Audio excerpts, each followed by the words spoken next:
Hello বন্ধুরা, আসসালামু আলাইকুম। কেমন আছেন সবাই? আশা করি প্রত্যেকেই ভালো আছেন। আজকে আমি আপনাদেরকে দেখাবো আমরা ডৌরের এই রান্দা এবং ফিনিশিংয়ের শেষ কাজের পরে একদম ফাইনাল ফিনিশিং কিভাবে দেই। এই যে দেখেন, আমরা ফাইনাল ফিনিশিং যে গ্রাইন্ডার মেশিন দিয়েই আবার একটা রাফ কাটা দেই, ওইটা কিন্তু ফাইনাল ফিনিশিং হয় না, পরে বাইবেটার দিয়েই ফাইনাল ফিনিশিং দিতে হয়। সেই জন্য আপনাদেরকে এই ভিডিওটা দেখার জন্য অনুরোধ করছি।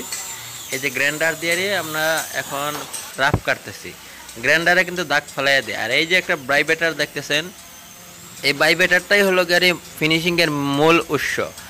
এই বাইবেটার যদি না মারা হয় তাহলে গ্রাইন্ডার দিয়ে যে দাগ যে গোল গোলভাবে যে গ্রাইন্ডারে কাটে, সেই গ্রাইন্ডারের গোল গোল কাটার দাগটা একদম স্পষ্টভাবে চোখের সামনে ভেসে ওঠে।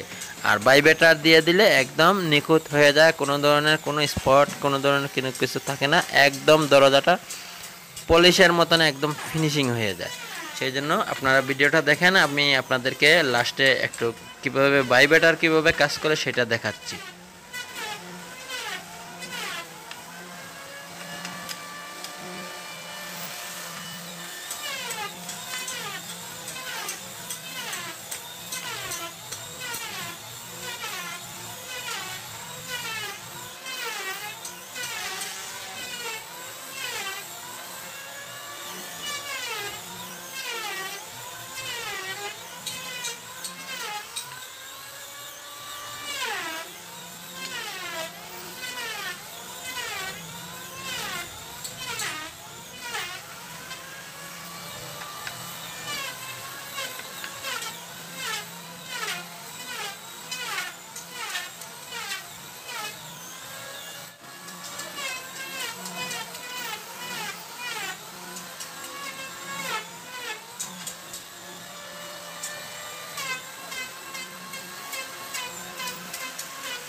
এই যে দেখেন, একদম নিখুঁতভাবে ফিনিশিং, কোনো ধরনের স্পট, কোনো ধরনের দাগ, কোনো ধরনের কিছুই নাই, একদম নিখুঁত, একদম নিখুঁত, ফ্রেশ, সুন্দর ফিনিশিং।